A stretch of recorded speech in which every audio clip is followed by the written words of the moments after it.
Hello. This is my garage door opener keypad I got off China.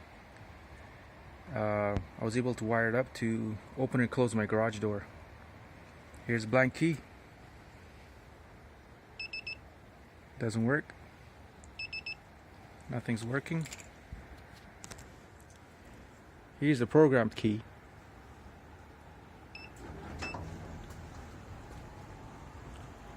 Door's closing.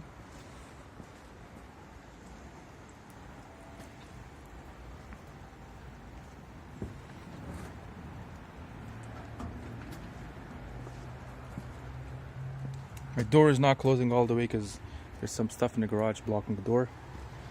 Here's how I open it.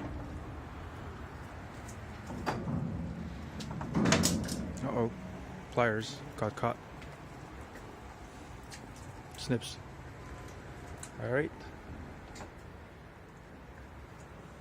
That's it. I can stop it. I can move it back. That's it.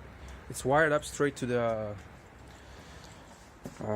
control module for the garage door opener. This is the wire I just put on it. Haven't put it back properly.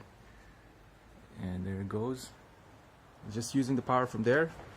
The power and signal both connected to the same thing. It's only two wires connected. Hope you enjoy. Thank you.